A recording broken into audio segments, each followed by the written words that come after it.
अस्सलामुअलैकुम वरहमतुल्लाहि वबरकातुहू। मोहतरम नाज़रीन किराम, अभी अभी मुफ्ती सलमान अज़हरी साहब को लेकर बहुत बड़ी ख़बर आई है और ये ख़बर यकीनन दिलों को दहला देने वाली है। इस ख़बर को सुनते ही आपका भी दिल दहल जाएगा। इस ख़बर के फैलते ही चारों तरफ बेचैनी फैल गई है। जब हमने ये ख़बर सुनी हम भी उस वक्त से बड़े परेशान हैं, बेचैन हैं। अभी नमाज़ पढ़ के फ़ारिग हुए, दुआएं की मुफ्ती साहब के लिए। वो ख़बर यह है कि जैसा कि हम सबको मालूम था कि मुफ्ती सलमान अज़हरी साहब को 5 दिन के लिए रिमांड पर लिया गया है और 17 तारीख़ यानी आज मुफ्ती साहब को कोर्ट में पेश होना था। जैसे ही आज मुफ्ती सलमान अज़हरी साहब को कोर्ट में पेश किया गया, मोड़ासा में 10:30 बजे बग़ैर किसी जांच के मुफ्ती सलमान अज़हरी साहब के ऊपर बग़ैर कुछ बातचीत किए, जैसे ही आपने सिग्नेचर किया, बग़ैर कोई कार्रवाई किए, बग़ैर किसी सुनवाई के मुफ्ती सलमान अज़हरी साहब को अहमदाबाद साबरमती जेल में भेज दिया गया है। अहमदाबाद साबरमती जेल में भेज दिया गया मुफ्ती सलमान अज़हरी साहब को। मुफ्ती साहब ने का क्या जुर्म था, क्या कसूर था मुफ्ती साहब का?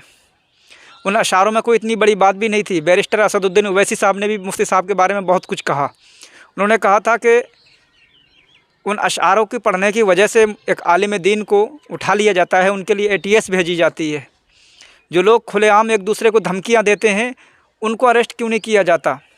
मुफ्ती सलमान अज़हरी साहब के लिए मुंबई, गुजरात से मुंबई ATS भेजी गई और ATS उनको उठाकर लेकर गई जूनागढ़, गुजरात।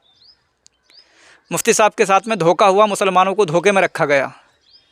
जब जूनागढ़ से मुफ्ती साहब की ज़मानत हो गई थी, वहाँ से बेल मिल गई थी, तो हमें यकीन था कि अब मुफ्ती साहब को घर भेज दिया जाएगा, लेकिन ऐसा नहीं हुआ था। फिर मुफ्ती साहब को कच्छ भेज दिया गया था। वहाँ से ज़मानत मिलने के बाद कई दिन वहाँ भी रिमांड में रहे मुफ्ती साहब। फिर मुफ्ती साहब को मोड़ासा लेकर चली गई पुलिस। इस अदालत से उस अदालत, उस अदालत से उस अदालत। मुफ्ती साहब को 5 दिन के लिए रिमांड पर रखा गया था और जैसे ही आज मुफ्ती साहब को कोर्ट में पेश किया गया, जैसे ही मुफ्ती साहब ने सिग्नेचर किया, बग़ैर किसी सुनवाई के मुफ्ती साहब को अहमदाबाद साबरमती जेल में भेज दिया गया है। इसी तरह पहले भी किया गया था मौलाना कमर गनी उस्मानी साहब के साथ में। हज़रत को भी मर्डर के केस में फंसाया गया था। 2 दिन 4 दिन टालते रहे और मुसलमान फिर भूल गए उन्हें, और आज 2-2.5 साल से मौलाना कमर गनी उस्मानी साहब जेल में हैं। वही तारीख़ मुफ्ती सलमान अज़हरी साहब के लिए भी दोहराई जा रही है। मुफ्ती साहब को भी इसी तरह टाला जा रहा है कि मुसलमान भूल जाएंगे। पहले जूनागढ़, फिर वहाँ से कच्छ, फिर मोड़ासा, और मोड़ासा से अब बग़ैर किसी सुनवाई के मुफ्ती साहब को जेल में भेज दिया। हमें तो ये यकीन था, हमें तो ये उम्मीद थी कि आज मुफ्ती साहब घर आ जाएंगे, क्योंकि काफ़ी दिन हो गए, अब सारी तहकीकात हो गई, सारी जाँचें हो गई, अब मुफ्ती साहब को छोड़ दिया जाएगा। लेकिन ऐसा नहीं हुआ, इसका उल्टा हुआ। बग़ैर किसी बातचीत के, बग़ैर किसी मशवरे के, कुछ नहीं, बस मुफ्ती साहब जैसे ही कोर्ट में हाज़िर हुए, सिग्नेचर किया और बग़ैर कोई कार्रवाई किए मुफ्ती साहब को जेल में भेज दिया गया। ये सरासर नाइंसाफ़ी हुई है। न्याय होना चाहिए। जुल्म किया गया मुफ्ती साहब के साथ में, मुसलमानों को धोखे में रखा गया। क्या मुसलमान इस देश का हिस्सा नहीं है? इस देश की आज़ादी में क्या मुसलमानों का योगदान नहीं रहा? सबसे ज़्यादा योगदान इस देश की आज़ादी में जो दिया है तो मुसलमानों ने दिया है। सबसे ज़्यादा कुर्बानियाँ जो हुई हैं, दी हैं इस देश की आज़ादी की खातिर, तो वो मुसलमान हैं। उसके बावजूद बड़े बड़े मुजरिम आज खुले घूमते हैं, बिल्कुल खुलेआम घूम रहे हैं। उन्हें कोई अरेस्ट नहीं किया जाता। मुफ्ती साहब के लिए ATS भेजी गई, ATS, जबकि छोटे मोटे मामले में ATS हाथ भी नहीं लगाती। कोई बड़ा मैटर होता है तब ATS भेजी जाती है। ऐसे ही मौलाना कमर गनी उस्मानी साहब के लिए भी ATS भेजी गई थी। उन्हें भी टालते रहे और उनको 2-2.5 साल से आज जेल में बंद कर दिया गया, जेल में है वो।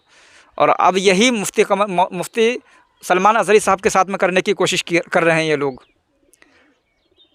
मुफ्ती साहब को आज बग़ैर किसी सुनवाई के जेल में भेज दिया गया। ये जुल्म नहीं तो क्या है मुफ्ती साहब के साथ में?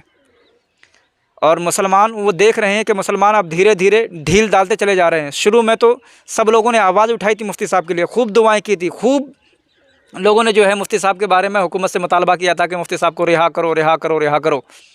लेकिन धीरे धीरे लोग कम होते चले गए और भूलना शुरू कर दिया। अब उसका नतीजा ये हुआ कि मुफ्ती साहब को आज बग़ैर किसी सुनवाई के जेल भेज दिया गया। मुसलमानों, अभी भी वक्त है, जागो। बहुत देर नहीं हुई है, टाइम भी वैसे काफ़ी भी हो गया है, लेकिन अभी भी वक्त है, जागो और साथ दो अपने उलमा का।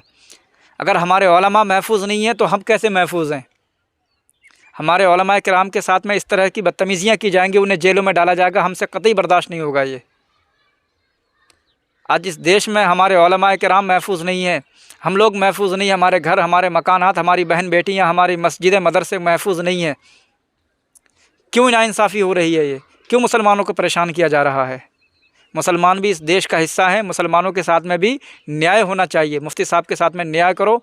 मुफ्ती साहब को इस तरह से बग़ैर किसी जुर्म के जेल में भेज देना यह गलत है। मुफ्ती साहब को रिहा किया जाए और हम हुकूमत से मुतालबा करते हैं कि अगर कानून ज़िंदा है तो मुफ्ती साहब को रिहा करें, क्योंकि मुफ्ती सलमान अज़हरी साहब ने उन अशार में कोई इतनी बड़ी बात नहीं कही थी कि उनके लिए ATS भेजी गई और उनको ATS उठा कर ले गई और जेल में डाल दिया गया। अब मुफ्ती साहब को रिहा करो और हमारा यही हुकूमत से मुतालबा है कि मुफ्ती साहब को रिहा किया जाए और मुल्क हिंदुस्तान में सब लोग मिलजुल करके भाईचारा के साथ भाईचारा बना रहे, हमारा सब लोग मिलजुल करके रहें। हम अल्लाह की बारगाह में दुआ करते हैं कि अल्लाह मुफ्ती साहब की हिफाजत फरमाए और मुल्क हिंदुस्तान में, हमारे वतन में अल्लाह अमन व आशिकी को बरकरार रखे।